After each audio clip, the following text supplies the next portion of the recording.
Listen, this isn't a nice contest. Yeah, it's great. You can have respect for your opponent, but there has to be that part of you that is just an asshole, to say the least. You know what I'm saying? You gotta be a savage in there, and for him to tap back into that savagery, he's gonna need that.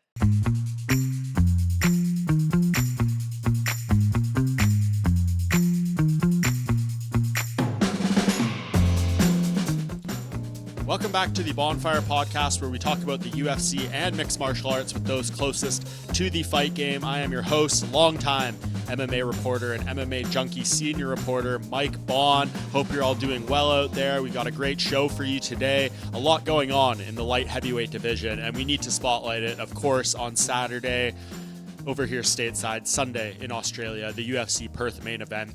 Carlos Ulberg and Dominick Reyes fighting for a high place in contention in this division leads perfectly into next week's UFC 320 fight card, where, of course, in the main event, Magomed Ankalaev and Alex Pereira will rematch for the belt, and then the feature bout on that card, former champion Jiri Prochazka facing off against Khalil Rountree Jr.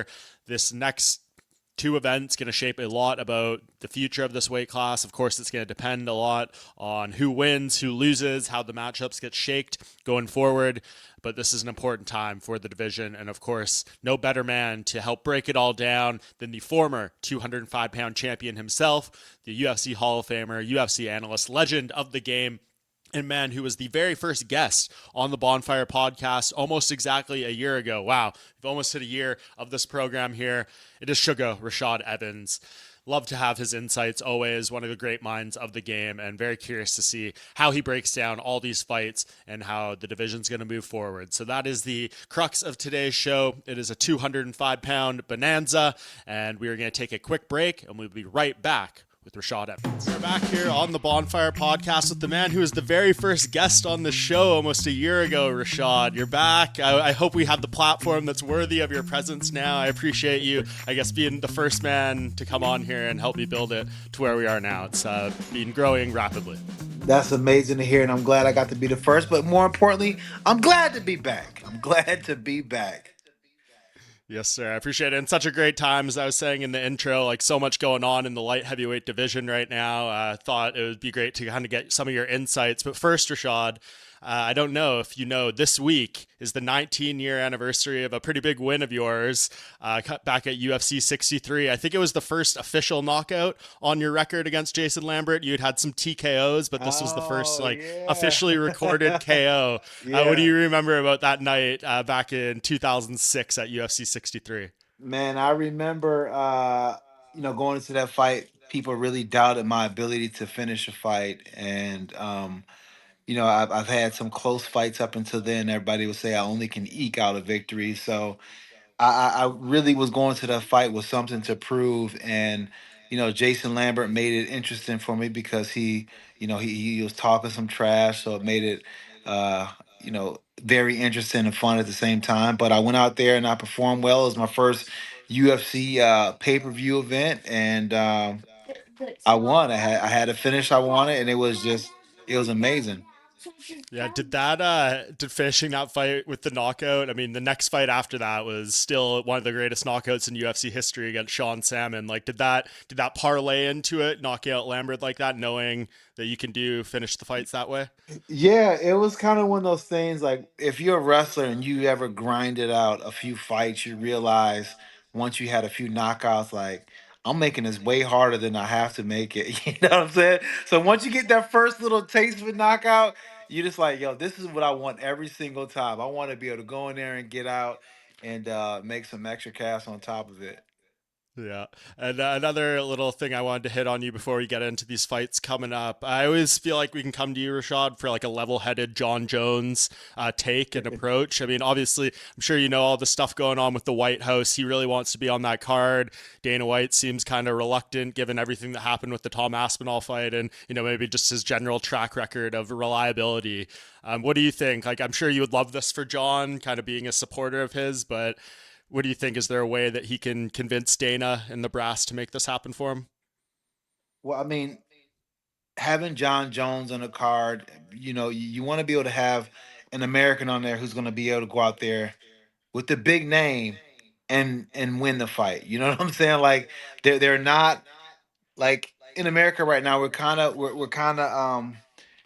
we don't have any champions right now. We don't really have any champions that's out there that's gonna be a for sure lock like Jon Jones. So I mean, it'd be good to have him out there. And here's the thing, Jon Jones, he's he's the man, right? He's the man. Like you gotta be able to see Jon Jones and be able to understand uh you're going to get the viewership you put him on a card. Mm-hmm.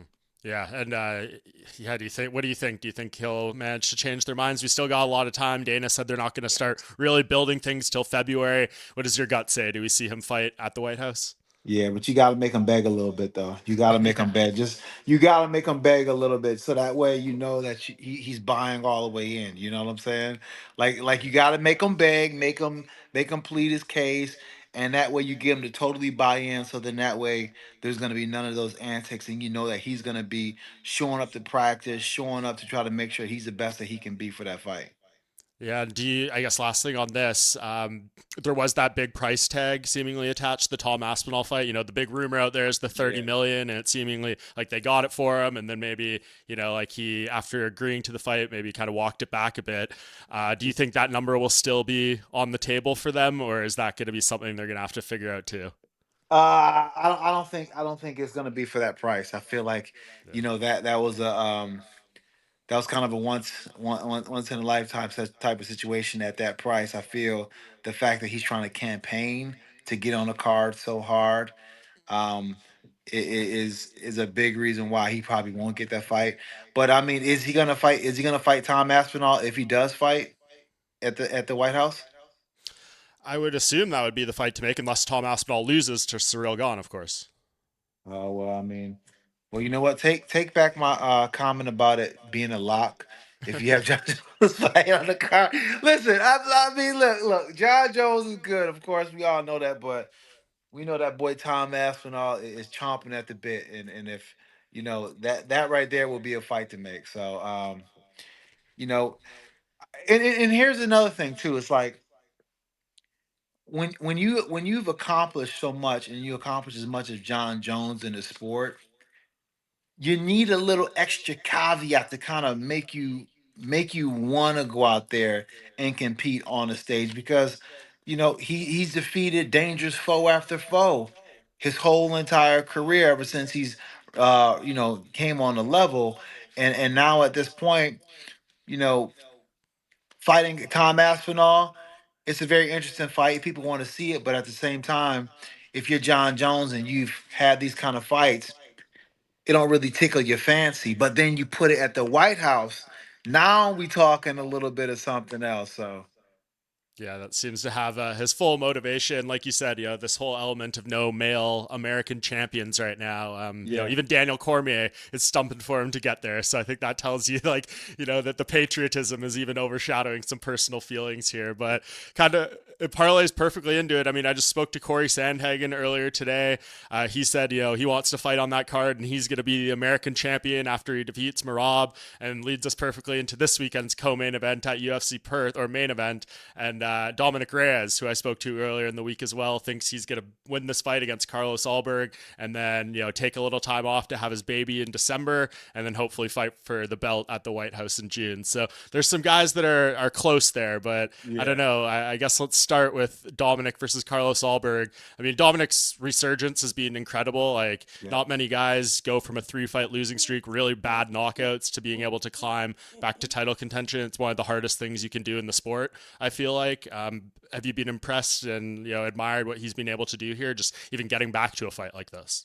I've been very impressed with Dominic Reyes. I had a chance to talk to Dominic Reyes when he's, kind of making that climb back, and just to see his mindset shift, and just the belief start to come back in himself. His first fight, when he kind of got off the lamb, he kind of was just, like, yeah, I can do it. But then each and every single time he's been rising to the occasion. Now he's really stepping into that belief of knowing that he can do it. And now that the questions that he even had in himself about being able to take a punch, and the trauma that he received in the cage, he's kind of rewritten that, and now he's kind of refocused himself, and he's gotten he's corrected the issue that led to him, in my opinion, of him getting knocked out. You know, whenever I seen Dominick Reyes get knocked out in the past, is he would lead with his body rather than his hands, and leading with his body, you know, he found himself at the end of a punch. So once he started to correct that and really started to get that belief back in himself, then I mean, he realized that he still had a lot of tread left on his tires, and he's starting to realize that, wait a minute, I'm I'm I'm ready. Like like my past failures and the setbacks have really gotten me ready for this moment. And that's what it is for an athlete sometimes. Sometimes you got to be in that valley, and you got to ride that valley out for a while before you start to, come out on the other end, but come out on the other end with all the improvements and the mindset that you gone through that valley with, and it only fortifies that hunger. Yeah, it's been really impressive just hearing him describe everything. And he even says now, like, he thinks if he won the Jon Jones fight as he feels he should have, like, that would have maybe been a really bad thing for him. He thinks he was, like, going down some incorrect paths and all this stuff kind of led him to where he is. But yeah, it's just tough, man. Like, those knockouts don't go away, right? The damage, like you No, imagine you're right. the so like that's the tough part. And Carlos Ulberg is a scary guy on the feet too. Have you been fully convinced by him as like a top level contender during this 8 fight winning streak, or do you still feel like you need to see more out of Carlos Ulberg? Nah, I'm convinced. I'm convinced. It was like 2 fights ago where I was like, oh wow, he's really got something special. I watched him, kind of grow through the rankings and kind of find his way through. But in the last couple fights, I've been really impressed with him, and it's more of what I was saying about with Dominic Reyes. It's when you see that confidence really start to kick in, and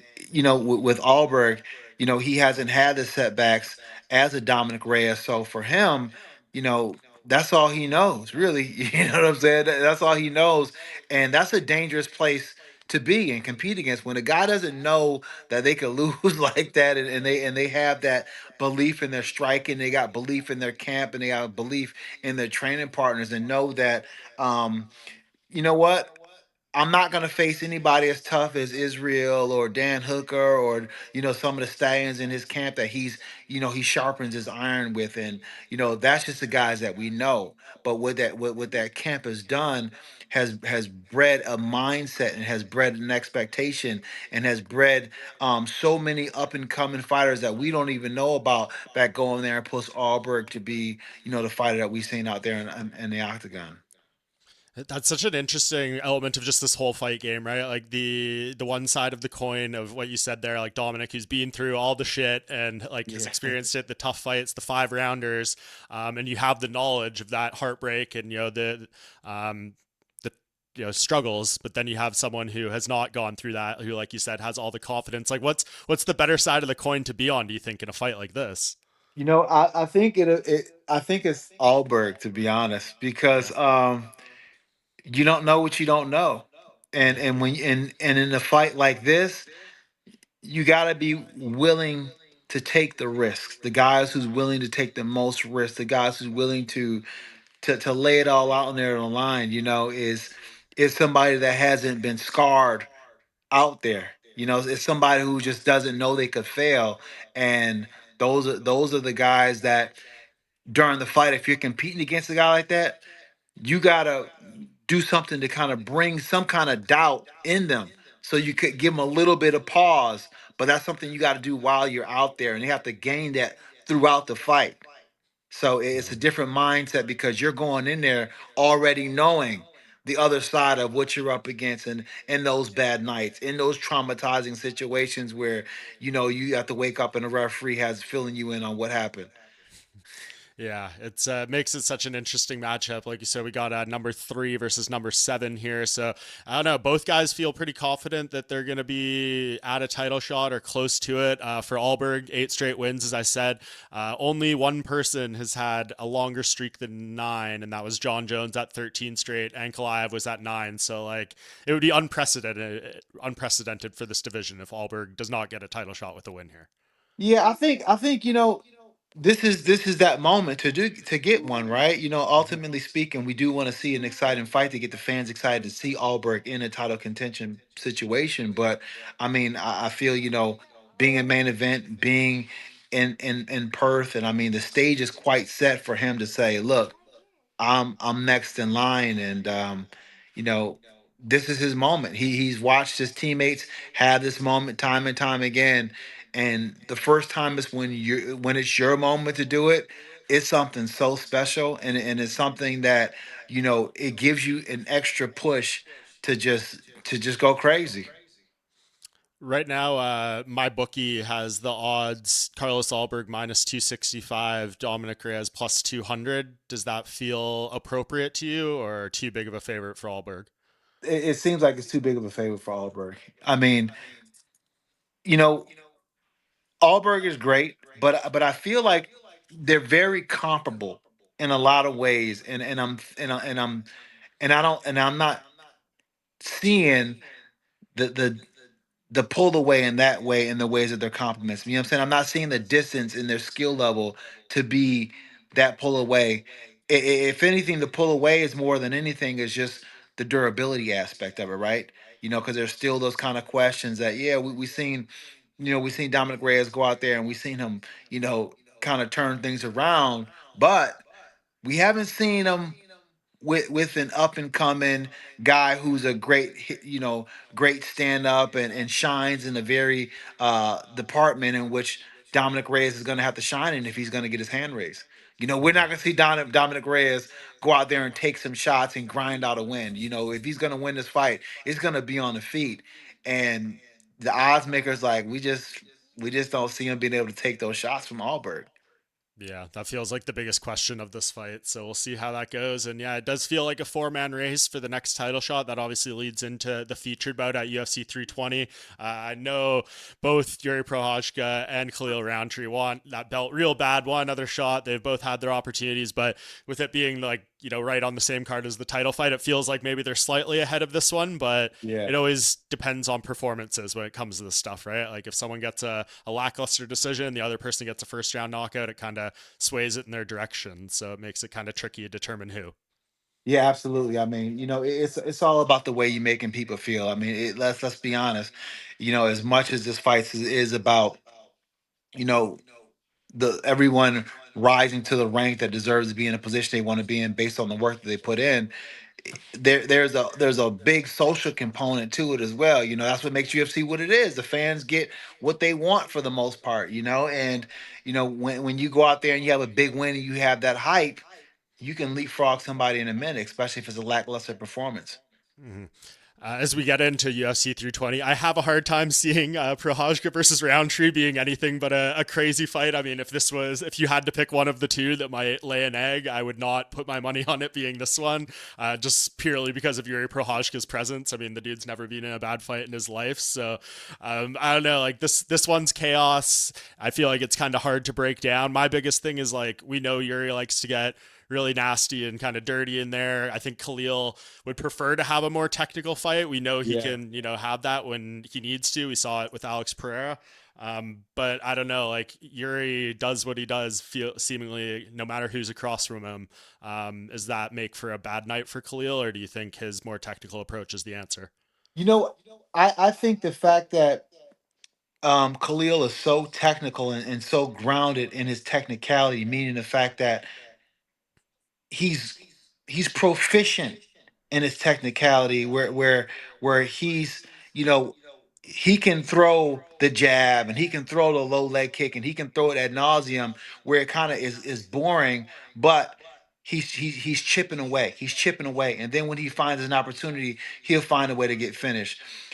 He's not. I don't see him getting pulled into the wildness of of what Prohaska brings, because Prohaska makes you fight from that emotional place. He turns it actually into a fight, and by that I mean, you know, there's a big technical aspect and X's and O's and what you doing a game plan in the fight. But then sometimes you see fights where game plans are out the window and things get kind of wild, and you're swinging from your hips and not throwing it with the proper technique, but you're doing it because you're doing it out of emotion. Prohaska has the ability to make you fight with that emotion.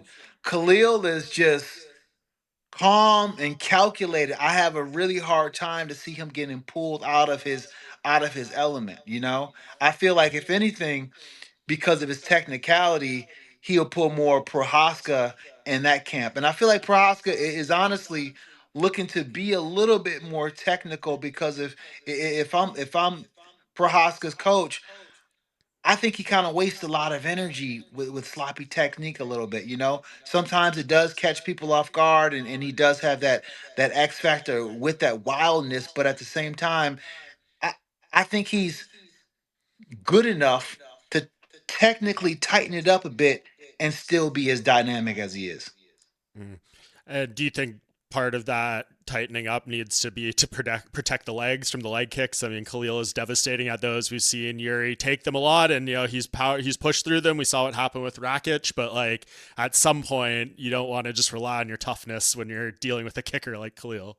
Right, and that's what I'm saying. That's what I'm talking about with Prohaska. You know, Yeah. he's gonna have to just be, because he knows how to check the legs. But what gets him not doing it is the fact that he gets into the fight so much where he's fighting from his heart. And yeah, it's great to fight from your heart, but you also got to remember, you know what I'm saying. You got to be able to keep your tools and your ability to carry out the rest of the fight by being smart about the damage that you're taking along the way. You're not going to be able to exact your game plan if you can't even walk by the end of the first round. So he's got to be a lot smarter about that. And being smarter doesn't mean that he needs to not fight like himself. It's just that he needs to understand that part of his game plan needs to be, we're going to tighten it up for a bit, and we're going to find our spots to fight the way and pull him in our kind of style of fights. But when it's early out, let's not take a lot of leg kicks. Let's not give him any of those free shots. And if he's kicking our leg, let's make him pay for it. Let's not let him make him be pretty, you know. Get him a little dirty. And that's what, and to my point, that's what Pereira had to do when he fought Khalil. He had to get a little bit dirty in order to really, you know, land some of those shots on Khalil, who was technically running away with the first couple rounds when they fought. Do you think it would benefit Yuri to try to grapple at all in this fight? I think it will, in a sense where, you know, when I say grapple, I mean with the grappling pressure. So he can throw kick, punch, land in a clinch, get him against the wall. A lot of people try to focus so much on getting the guy to the ground, but you have to understand getting the guy against the cage and making him fight against the cage is just as good sometimes as making the guy fight off the ground, because what you're doing is you're taking a guy who's a striker and used to having, you know, his body feel a certain kind of way when he struggled, but now you're making him hold and push and pull, and the lactic acid in the muscles build up differently. So then when you strike out in the open, now you're dealing with a different striker, because now his arms are filled with blood, and now he's shaking them out, and he loses a bit of that snap and quickness. Yep, I love that. That's great insight from the technical side. This is going to be such a good fight, man. I mean, you could probably pencil these two dudes in for a fight of the night unless someone catches them each other pretty early on and it's like a first round finish or something. But I don't know. Do you see this being like a 15-minute war? These both guys are both pretty damn durable, as we've seen. Um, I think it's gonna be a 15 minute fight, man. I feel like you know, with the patient style that Khalil has displayed sometimes, you know, he's gonna chip away, and he's gonna take his time to wear out a Prohaska, but Prohaska's durability is not gonna allow it to happen. And I don't see Khalil being able to land that one shot that's gonna get him out of here. I mean, and I don't see Khalil. I mean, I don't see Khalil being open enough for Prohaska to land that shot as well. So I think it's gonna go 15 minutes. Okay, yeah, and the odds on that one from my bookie, Roundtree plus 150 and Prohajka minus 200. Does that seem a Mhm. little more appropriate to you? Yeah, that seems appropriate for sure. Yeah, that's gonna be a fun one. For Yuri, just last thing on him. I mean, he's in this weird spot where had two losses to the former champion in Pereira. It's always tough to get back there. I think the best thing that could have happened to him in his title hopes was Ankalaev winning, and probably Ankalaev winning again. Is that what you're hoping if you're him, or are you like, damn, I really, those losses to Pereira like hurt me to my core so badly. I want him to have the belt and, do whatever I have to, even if I have to win more fights after this to get another title shot. I think that he would probably prefer to fight Uncle Live, but I feel also there's a side of him that seen how Uncle Live won, and now he's realizing the ways in which he could have won, right? So he's kind of gained confidence off of that, being like, wait a minute, he's just a man. I know what I've done wrong, and you know, when I watched that fight the two times, it was almost like the second time around you seen Prohaska mentally not in the same strong mindset that we've seen him in before. Prohaska is, I love this guy because of the fact that he's so out there sometimes, right? But there is a there's a bushido, there is a very martial way about him. And when he fought him the last time, he seemed to almost kind of kind of give in to Pereira's way that he approached the fight, and felt as if like he does things that are not really, he shouldn't do, as far as using the tribe and stuff like that. I mean, like, those kind of things were playing into his mind, and it was like, I mean, Prohaska, you go and you sit in the darkness, and things like that. You have your own unorthodox ways. So it just kind of seemed to me that mentally he just wasn't as strong as I envisioned him being in his previous fight. So I feel like now, after going through what he's gone through, and kind of reassessing himself as a competitor, I feel like he's in a stronger place mentally. Yeah, I totally agree with that. And that second fight was not ideal for anyone. It was like, 3 weeks notice after Conor McGregor pulled out of UFC 303. So it Yeah. was like very much cobbled together. And yeah, when you're accusing the opponent of using like black magic and stuff to get ready for the fight, it's Especially maybe when you're maybe not going to be weird. your night. Especially when you're kind of weird yourself. You know what I'm Yeah. saying? I mean, I feel like to make that accusation, you maybe have to be a little weird yourself. Like, I don't know, it all kind of ties together, right? Yeah. So maybe I don't know, but it's always great to see Yuri. I'm curious to hear what he has to say this fight week. But yeah, such good positions, and we'll go into the main event now, man. It's a very compelling fight. I know Chael Sonnen is out there being like, no one wanted this fight the first time, no one asked for it the second time, but here we are. I don't know. Like, I feel like you kind of had to do this though. Like, did you Yeah. thought this was pretty obvious matchmaking to do after Ankalaev won earlier this year, or did any part of you want them to go in a different direction, like Pereira moving to heavyweight? Nah, I felt like this is the direction to go. I mean, you have a guy like Pereira who's been Johnny on a spot. I mean, the time that he's stepped up for the organization and done what he's done, and just the run that he's been on, the legacy and greatness that he's already shown. I felt like it was kind of owed to him. In that fight with Uncle Liev, it was a fight that Uncle Liev definitely clearly won, but I felt as if like, you know, I felt like it could have been. I would have loved. I wanted to see Pereira again, because what he did was he answered the question with the grappling, right? And now that we've seen him answer the question with the grappling and be, so much better than we thought he would be in the grappling scenarios. Now I want to see. Now that he knows that he can stop him, let's fight again, and let's see him not so worried about just stopping a takedown, and now starting to do what he does. Now that he has a confidence that he can stop him strike with the takedown, now let's see him open up with the strikes and see what kind of fight that brings about, because in that fight he was just a day late and a dollar short, and it was just mainly because he was so worried about the takedown, and he got beat on the feet because he was so worried about getting taken down. Mm-hmm. Which is so interesting too, because like I know everyone loves to paint Magomed Ankalaev as some like blanket grappler. Like he's not really that. He hasn't landed a No. takedown in like half his fights. He's won half his UFC fights by knockout. I think his takedown percentage is like in the 20%, 23%. So he's not this guy who's just shooting and getting you down every time.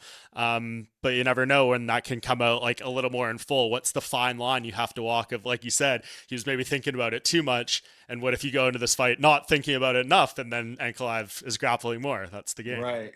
Yeah. Here's the thing though. I feel like being somebody who was primarily a wrestling based fighter, then I would strike. There's a certain kind of conditioning that you need to be able to know you can do, like be able to know you can hit. Like it's one thing to do it in training, but it's a fight rhythm. Like I know that I can take somebody down a certain amount of times in a fight, and I'm gonna reach a point where I get really tired, and I gotta be okay with that feeling, because if you're not okay with that feeling, there's almost kind of a panic that happens when he's like, yo, I'm tired, and he's back up on his feet, and now he's striking, and I don't feel so fresh. So I may feel he has a slight advantage with his striking. So then you kind of panic wrestle, and then you find yourself in bad situations, right? And I say that to say this: is Ankalaev's rest, like, has he built up that confidence in his wrestling during a competition in order to truly impose with just the wrestling? And I didn't see that in his last fight, even though he did try to take down Pereira a lot. But I see him kind of ease off the brakes a little bit and realize, yo, I'm getting kind of tired with this wrestling. Let me stand up and strike a little bit more. But by that time, he was able to stand up and hold his own and even win in that department, because he already put so much work in the attempts that he had Pereira in the proverbial hole, just trying to work out for the takedowns. I'm really curious to see what Ankalaev's approach here is going to be, because it's one thing when you're the guy who's on the 10 fight winning streak and everyone knows you deserve the title shot, but the UFC brass are like not loving your style or your Yeah. personality, and you have to like go into a fight like Rakic and be like, I promise Dana White I won't shoot a single takedown, and like you win the fight. But now he's got everything he wants. He's the champion. He has the belt, and now it's on him to defend it. I'm curious to see how that impacts his approach to these fights, if he's gonna do anything different now and be like, I don't really give a crap what any of you guys say because I'm the champion. Yeah, I mean, like Teddy Atlas said, you get 30% better once you become champion. So, you know, uh Pereira has to deal with that aspect. So he's gonna be he's gonna be a lot better than we've seen when he was a title contender. But I feel like this fight is on Pereira to do a little something different. He's got to be able to truly open up his game to the point where um he's not so worried about getting takedown. I feel like, yeah, I feel like when you're somebody who's in a situation like Pereira, when you're going against a guy who's gotten so much more experience with the wrestling, I feel your focus shouldn't be on takedown defense as it should be on getting up. Because as somebody who used to take people down, it always made me more tired when I had to when they I had to hold them down. They were able to get back up. When I fought Michael Bisping, I was able to take him down, but the sucker kept getting up so much. I started policing myself, like, yo, I don't know if I have the energy to take him down, because I don't want to, because he get back up and then I got to stand up and strike with him, and now I'm even more tired. You know what I'm saying? So if he focused more on just getting up, he has a basic understanding of how to prevent a takedown, but just getting back up to your feet, and then using a lot of energy to strike and use your fakes and feints, use that heavy jab, get on that low kick, all that kind of stuff. That's what he really needs to be on. Yeah, and sidebar going off that, just since you mentioned that, Bisbing I always thought was one of the best at getting up off his back. Like maybe the Yeah. wrestling on the initial resistance wasn't always there, but do you feel like since those years to now, that's one of the things about MMA that's improved the most? People learning how to get up, use the wall, like scoot over, all those type of things. Is that where we've seen like one of the biggest evolution points? Absolutely, absolutely. I mean, to have MMA wrestling defense nowadays is truly about your ability to get up and continue to rinse and repeat and do that over and over again. Getting to the wall, getting to those underhooks, and understanding that's where the fight is. I have to get to those underhooks. That's where the fight is. Once I have the underhook, now I'm able to start using my body to get back to my feet. But it was understanding where the fight is, and once guys understood where the fight is, now it's a lot different being a grappler wrestler to be able to hold somebody down. And listen, the Dagestanis and those guys, they got it figured out as far as the way they're able to do it. But even when you see him in there with the guys that have really good understanding of how to get back up to the feet, you see them like, yo, this is a lot harder. It's not the same game anymore. Mm-hmm. Love that insight. You mentioned that you think Alex needs to do something different for this rematch. He is at least in the lead up. I don't know if you saw this on Tuesday night. Apparently, there was like a near encounter between Ankalaev and Pereira at the UFC Performance Institute. They didn't actually see each other, but Alex claims the UFC staff hid Ankalaev in a little room, and then this was his quote: "He's a chump. What kind of champion is that man? A shit champion. I know that's harsh, but he's a shitty champion, man. A guy like that, you know what? Not because of what he says, but hiding in a room today. He showed he's a coward. We'll see. He's hiding now. We'll be in the cage, locked in there, unless he jumps the fence. He's a shitty champion, this guy." Never heard Alex talk like that about any of his opponents. I love that, Jama. I love that. I've got a chance to see Alex a few times just here and there, and I really like Alex as a person, and I like the fact that you know, he's kind of settled down his life a bit, just kind of really got dialed in.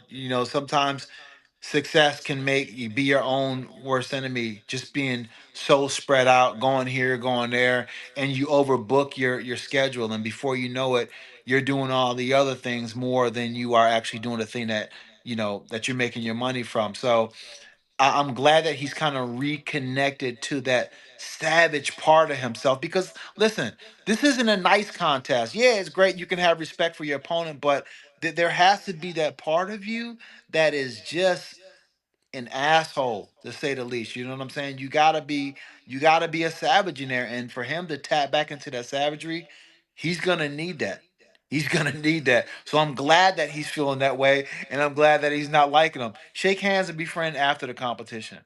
Yeah, I hope we get that same energy carrying over into Yeah. fight week. Like this fight needs that. I know Ankalaev is a lot I don't know, more aggressive on the Twitter machine than he is when the microphone is in front of him, saying he's going to send Alex back to the tire shop for good after this and stuff. But I want to see Yeah. some of that heat when they're in person, because I do think like this is a great fight. I think it's just missing that little edge to it. Well, you know what? I mean, honestly speaking, for as great as Alex has been doing, and been going in the UFC, I feel like this is a big fight for him. Because if he doesn't win this fight, then his next step. I mean, he's gonna probably have to leave light heavyweight and go up to heavyweight. You know what I mean? That would be probably the smartest move for him, because uh, I don't know. I mean, I'm not saying that he can't be Uncle Live, but just kind of two in the row with him, it'd be a tough one to go. And especially at the age he's at right now, right? You don't want to give anybody their eulogy, or something like that, when they still are a great performer. But at the same time, if he doesn't win this fight, it kind of like, all right, what are we planning on doing? Totally agree. There's a lot of pressure on him, and looking at the odds here, plus 150 underdog. Magomed Ankalaev minus 200. Like Alex Pereira could win this fight. He's freaking Alex Pereira. He can knock you out. We've Yeah. seen Ankalaev take leg damage in there. This guy's one of the best kickers. So like I'm not ruling it out, but I totally agree. And I think if depending how he loses too, like if Ankalaev does have a lot of grappling success or he gets knocked out really bad, like that doesn't make me feel good about Pereira going up to heavyweight, where like there's some bigger guys, some with good grappling and more power. So yeah, you're in a tough spot here if you lose this one. Everyone's just saying like he'll just go to heavyweight. I'm like, that doesn't feel like it's instant success. I know, I know. I mean, listen, heavyweight is no joke either. Like heavyweight is heavyweight is no joke. So yeah, it's not as easy as it sounds. Yeah, and I mean, we're obviously talking about the top of the tier. Like, could he get into a striking fight with Derek Lewis and maybe knock him out? Like, sure, but we're Right. talking about Tom Aspinall, things like that. Those seem Yeah. like kind of scary matchups. So I don't know. What do you think? We still have a little over a week till this fight, so I'll give you the freedom to maybe change your pick as things evolve. But sitting here right now, how do you feel? Who leaves with that belt? I'm gonna go with Pereira, man. I'm gonna go with Mm. Alex Pereira. I feel like, I feel he's gonna be able to make the adjustments. and I got really a lot of faith in his team. I think Teixeira and what's the bigger coach name? Uh, Paulinho. Polina. Yeah. I feel like they're very good at making the kind of adjustments that they need to. And Alex, when I seen him last, he seemed to really be locked in and really dialed into doing what he needs to do in camp without the distractions and really just making sure that he gets the training parties he need to get and and just really just fight from that place that he knows that he if he fights from there he's gonna win. Yeah, and there's some legacy attached here too. I mean, looking through real quick, we have never had, besides Jon Jones, kind of his stuff was weird, a two-time light heavyweight champion, someone who's won it. And I guess more fairly, Jon Jones did not do this. He was stripped. Someone who's got that belt, lost it, and then won it back, at least in this Yeah. decade. We had Randy Couture back in the day, but that was a long time ago. So Yeah. that shows a lot. That's like one of the hardest things to do in the sport, right? Get that belt back after losing it. It really is. And we talked a lot about the wrestling of Ankalaev and what he could do, but when I really think about how he won that fight the last time, it was off the jab. That jab was really something that gave Alex a lot of problems. He was a lot faster than I thought he was going to be, and I'm sure he was a lot faster than Alex thought he was going to be. So Alex going to really have to make the adjustments on the feet as well. We can talk about wrestling all day, but you know, Uncle Live brought a well-rounded fight last time. Yeah. And if he goes in there and he does everything he says he's going to do and outstrikes him again or knocks him out or something, that's going to be a huge feather in his cap. So I can't wait to see this one. It's going to be good. Rashad, before I let you go, I know you said before we spoke today that you were at the gym working with some guys. Who are you working with right now? What's going on with you? I have my godson, Devin Smith. He has a fight coming up, and in Texas. I forget the organization he's fighting for, but I mean it's one fight that he has before he springs board and get a chance to fight for the UFC. Mm. Potentially, hopefully speaking. And then I have Muhammad Usman that I'm getting ready for a fight, and he fights in Brazil and Rio. He's fighting against Johnny Walker's brother. Walter So Walker. So yeah, you training Walter some Walker. some training some leg lock defense or what? All day, leg locking it up. But Mo's really just he's had a great camp. He's strong as hell, and you know he's feeling himself from the last fight, and he's kind of growing in confidence and really understanding where he needs to fight from. So, camp has been going pretty good, and we've been adding a few new things to the arsenal, working with Phil Nurse and just kind of just opening things up a little bit, but just having fun, really. Phil Nurse is a name I haven't heard in a minute. How's he? Yeah, Phil Nurse he's good, man. He's good. He came out here to South Florida, and he's still training guys. Still, the man when it comes to game plan strategy and just being able to think outside the box and be unorthodox and add the talents that truly translate to landing something that your opponents just don't even see coming. Yeah, he's been up in the corner of many, many UFC title fighting Yeah. legendary wins. Man, yeah, love that guy. And any desk analyst gigs coming up for you, or nothing on the schedule right now? Yeah, I'm actually gonna be working in Rio the night that Okay, Mo's gonna fight. double So dipping. double dipping, yeah. Yeah, good Yeah. stuff. I love that. So Yeah, I'm yeah. glad they got a new main event there. We had a little scare with Charles Oliveira like falling off, but I think he took probably the hardest fight available to him, and I'm really interested to see what happens with him and Gamrot. I know, I'm excited. Fazee was in camp with us too, Mm, training, and it was unfortunate to see him go poor out, guy. man. I mean, yeah, I mean, but you know what? You see the way Fazee trains, and you just like, now I know why you go into every fight with a black eye. This dude he trains hard. Yeah. He trains hard, so. Something he needs to reassess though, maybe if you're getting the same knee injury multiple times over. I know it's not all been Yeah, training, yeah. but If he's my guy, I'm gonna kind of pull him back. You got to kind of pull him back a little bit and just kind of protect him from himself sometimes. Yeah, for sure, man. Well, I hope it's a safe trip out there, Rashad, to Brazil. And yeah, well, I'm very curious to see that fight now with Walter Walker and Mo, because that's an odd heavyweight right there you got in Yeah, terms of like it game is. planning. So It is, man. It it is, is. All yeah. right. I appreciate you as always, Rashad. Make sure everyone follows this man on social media. And I'm going to take a quick break and be right back to wrap things up. That does it for another edition of the Bohnfire podcast. Thank you so much to Rashad for his time, to my man Kamikaze Abu Suban for producing the show as always. And it is going to be big stuff coming up here. October's huge for the sport. 2 pay-per-views for the UFC. A lot of big fights going on as well. I'm going to be headed to Las Vegas next week for UFC 320. Going to try to knock out a show before I take off, and then it's going to be a very, very busy week. A lot of stuff going on down there around UFC 320, both MMA and otherwise. So hope to bring you guys a lot of great content there. I guess one more programming note on Thursday. We're going to have the first ever live chat for the Bohnfire with my great colleague, Farah Hanoun from MMA Junkie. We're going to take some questions, talk some news. If you're listening to this on Wednesday or Thursday morning, tune into that, I think 11 a.m. Eastern. If you're listening to this after Thursday morning, go check out the archive. It'll be on the YouTube channel for this podcast. And you can hit the live tab and we should have the replay there. So be sure to tune into that. We're growing, we're expanding here, not just the podcast, but the channel as a whole.